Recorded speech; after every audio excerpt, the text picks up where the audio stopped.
Put simply, Japan is 0 for their last 2 when it comes to predicting the meta. They made it seem like Dragapult EX would be the greatest deck ever made with Twilight Master Raid, and Charizard EX with Dusclops would be unstoppable with Shroud of Fable. Yeah, neither of those things happened. So when I tell you that Charizard, Dragapult, and Raging Bolt are all projected to be S tier when Stellar Crown comes out on September 12th, take it with a grain of knackly. Still, even if they aren't 100% correct all the time, Japan does give us a sneak Pikachu into what the best decks will be. And in this video, I'll be showing off how old decks change with all those new Stellar Crown cards. You won't see Gardevoir, Lugia, Iron Thorns, or Snorlax Stall featured here though. Yes, they're all strong decks, but none of them receive any sort of meaningful upgrades, so I skipped them.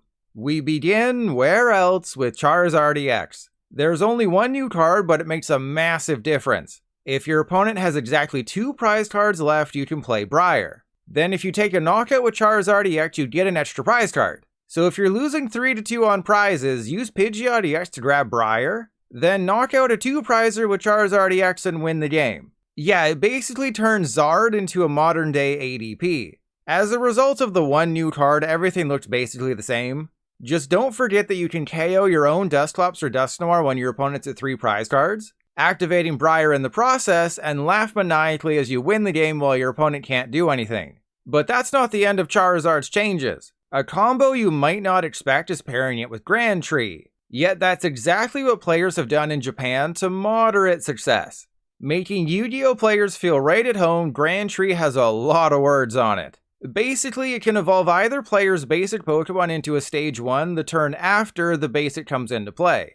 And if you do that, you can then immediately evolve that Stage 1 into a Stage 2. What's weird here is that Charizard's ability only activates if you evolve from hand, not from deck, which is where the tree gets the Pokemon from. So instead, you want to use the tree to get Pidgeot EX or Dusknoir into play, thus saving your rare candies for Charizard. With Grand Tree in the list, now you run Pidgeotto to Warp Digivolve into Pidgeot. And a really fun Spice card is Thornton. It allows you to swap out a Rotom V into someone like Duskull or Pidgey, then use Grand Tree, provided that Rotom V was in play for at least a turn.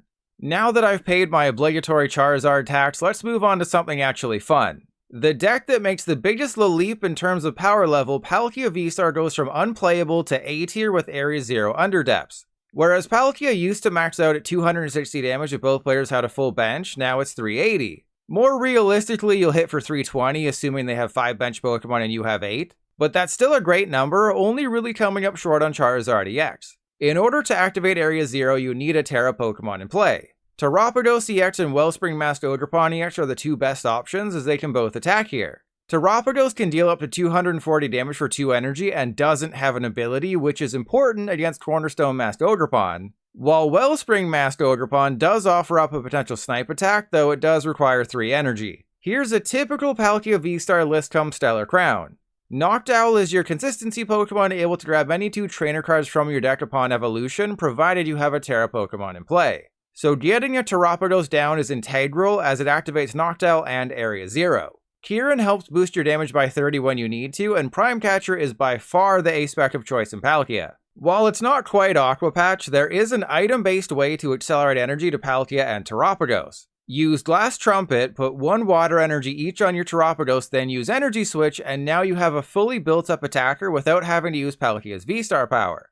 And since you have ways to power up Palkia that don't involve manual attachments, Monkey Dory is always an option, helping you out with math. Vitality Band's also an option to give you that little boost to one-shot a Charizard EX. Or go with the Flute, helping to potentially beef up your opponent's bench without them having a say in the matter. Sticking with decks helped out by Area 0, we have Zoroark VStar. Whereas Palkia needs your opponent to help boost your damage, Zoroark stands alone like Godsmack. For each of your Pokemon that has any damage counters on it, Zoroark does 50 damage. With 9 Pokemon in play, all damage, Zoroark is dealing 450 damage or 430 with a double turbo attached. Getting that damage on your Pokemon won't be difficult either. Dodrio damages itself while also drawing a card. And Gengar moves from the discard pile to the bench, hurting itself in the process. Then you can use Damage Pump to move around any counters, getting your Zoroark VStar to maximum damage fairly easily. And if they do bump your Area 0, Gengar's ability means you don't have to worry about finding replacements. Without getting too crazy, the Zoroark VStar list you want to play pairs it with Terapagos EX, as it can also attack if necessary. My original list had a 3-3 Dodrio, but Japanese players have shifted towards a 2-2 Dodrio plus a 2-2 Noctowl for added consistency. If you want to get crazy, Zoroark is a colorless Pokemon, so it has access to Glass Trumpet. You can reduce the double turbo energy to 2 copies and play a more basic energy focused build, opening up the possibility of using Terapagos EX's second attack to wall basic decks. A similar principle applies to Cornerstone Mask and Wellspring Mask Ogerpon builds of Zoroark, except instead of Glass Trumpet, you run Crispin, then manually attach a double turbo to attack with either Ogerpon. So things with Zoroark can definitely get wacky if you want them to, but I'd recommend sticking with the boring build first before whacking off. For the third and final deck improved by Area Zero, there's Toedscruel EX. While Hydrapple EX is getting all the attention when it comes to strong grass decks, don't overlook the toes. They're the best part of the foot. Borrowing the same strategy from Hydrapple, Toedscruel is all about having a ton of energy in play, which you accomplish with Ogerpon EX's ability. Except instead of blindly putting energy down, you need to move it around smartly, as Toedscruel's attack does 80 base damage plus 40 more for each of your bench Pokemon with the grass energy attached. Using Area Zero to expand your bench, Toedscruel can now deal 320, 360, or even 400 damage with Colony Rush, while also protecting everyone from effects of attacks like damage counters and one-hit KO moves. Area Zero is the only new card in the list, showing you just how close Toedscruel was to being a thing. Bug Catching Set is huge here, getting Grass Pokemon and Grass Energy. Energy Switch moves the energy around to boost Toedscruel's attack, and Weird Ear V can take all of the energy you have spread around and deal big damage. It's all fairly straightforward, so if you want to get spicy, play the baby Toedscruel. This shuts off cards like Night Stretcher and the energy retrievals, making their life tougher. Additionally, Radiant VStar has a great VStar power that grabs 5 in any combination of Grass Pokemon and Grass Energy, while Experience Share can help keep energy on the field after a KO. Regidrago VStar surprised a lot of people when it became the most popular deck on PTCGL after the release of Shroud of Fable, and honestly, when it comes to Stellar Crown, you don't have to make any changes. The vast majority of winning decks in Japan feature no new cards. But if you're already bored of Shroud of Fable Regidrago, there's 2 cards you can add, Crispin and Noctowl. Crispin accelerates that pesky fire energy from deck directly onto Regidrago, while also adding a grass energy to your hand. And since Regidrago relies so heavily on Ogerpon anyways, you can use Noctowl's ability, which grabs any 2 trainer cards upon evolution, provided you have that Terra Pokemon in play. And that's literally it. Unless you want to play Briar for a potential extra prize star with Ogerpon. But Crispin is by far the better option for Regidrago, so I didn't even bother including the other 2 in the list. Let's move on to another Dragon deck slightly improved by Stellar Crown, shall we?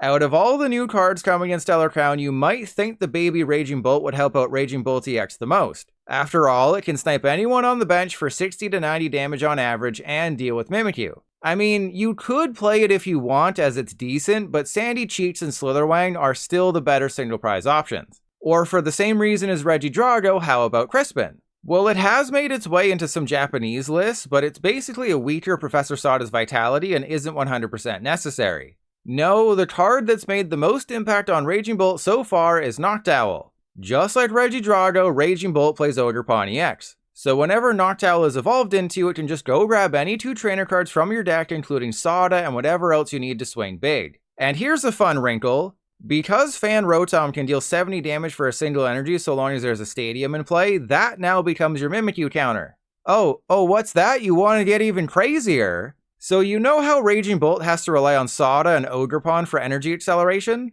Chuck in a Glass Trumpet and now Noctowl and Fan Rotom can carry energy as well. I know the list is a little overcooked, especially with the removal of Bravery Charm to make room for the other cards like Briar for Ogerpon, but you wanted an old Raging Bolt deck with new cards. And like the UPS guy who brings me my monthly order of foot lotion, I always deliver. This video is really starting to drag on because now we're talking about Dragapult EX. Almost like Stellar Crown barely has any good new cards, it's the usual suspects here. Briar allows Dragapult to take an extra prize card since it's a Terra. Crispin can fully power up a naked Dragapult EX, and Sparkling Crystal reduces the attack cost of Dragapult by 1. Though I'm still not convinced it's better than Neo Upper Energy, Japanese players have completely abandoned Neo Upper in favor of the Crystal. What you're seeing is a typical Dragapult list from Japan with Stellar Crown. While I personally couldn't let go of Mela, everything else is heavily played, so you don't have to worry about this being a Trust Your Pilot special.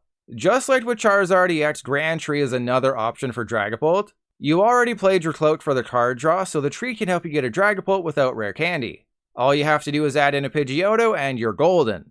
One of the other Terra Pokemon helped out by the arrival of Stellar Crown is Greninja EX. Not only is the Fighting Wheat Terapagos set to be a top deck, but now Greninja has access to Briar, Area Zero, and Sparkling Crystal, 3 cards it can grab with Shinobi Blade. But what I've seen from Japan is that the most popular A-Spec is actually Grand Tree. Now, instead of relying on Frostlass, which is great but does suck against non-ability decks, you can use Dusclops and Dusknoir for damage counterpains, with Pidgeot EX able to grab you whatever you want each turn. The list you see here is definitely crowded as you play 3 separate Stage 2 lines, each with at least one Stage 1 in them. Colress's Tenacity nabs you a Stadium and Energy card, so it's perfect for finding the tree and Double Turbo. A card I left out is Roseanne's Backup, which is able to recycle a Pokemon tool, Energy like Double Turbo, and Stadium like Great Tree. If you wanted to make any changes, that'd be the main one. Another is simply adding a second Dusclops for more prize card shenanigans. That's all well and good, but what if you want to annoy the crap out of your opponent? Enter Daxbun EX. The best partner appears to be Greninja EX, as it only needs a single energy to attack. That's important because while Daxbun heals all damage from your evolution Pokemon upon evolving, like Cheryl before it, all energy attached to those Pokemon is discarded. This list I found in Japan does play Roseanne's Backup as well as Grand Tree, meaning you can potentially do a ton of evolving without using rare candy. Just be aware that it's a little light on draw supporters, so you can get off to some slow starts. Speaking of slow starts, did you think I was truly done talking about Area Zero decks? Having fallen off mightily with rotation earlier this year, Regigigas finally has a chance to make an impact on Standard once again. Just don't expect the combo to be as smooth as my feet. With Area Zero and Terapagos EX, now you can have a full bench of 8 Pokemon. Because Regigigas accelerates 3 energy from your discard pile to any one of your Pokemon, now you have access to any attacker you want. The best partners are Roaring Moon EX for the one-hit KO power, Iron Hands EX for the potential extra prize card, and Cornerstone Masked Ogerpon EX to wall ability decks. Plus, you get access to Radiant Greninja for the discard, draw, and snipe attack. Just be aware that you have to bench Terapagos EX or Ogerpon EX before playing Area Zero, so don't go autopilot and fill up your bench with Regis first. Here's what Regigigas looks like with Stellar Crown. The Regis are mostly there to activate Regigigas' ability, while the energy spread is designed to allow you to attack with everyone in the deck except for Registeel. And if you haven't noticed, you can also use Terapagos EX's Crown Opal here, making it immune to damage from basic non-colorless Pokemon. So if you want to just wall for several turns in a row, you can do that with both Terapagos and Ogerpon. Unlike Shrouded Fable, which is a 42-day format, Stellar Crown will stick around for a bit longer as Surging Sparks isn't out until November 7th. So that means I'll have to borrow even more deck ideas from For the Win when I go live on Twitch 4 days a week starting at 2 p.m. Pacific. What new cards are you looking to add to your old decks? Let everyone know in the comments.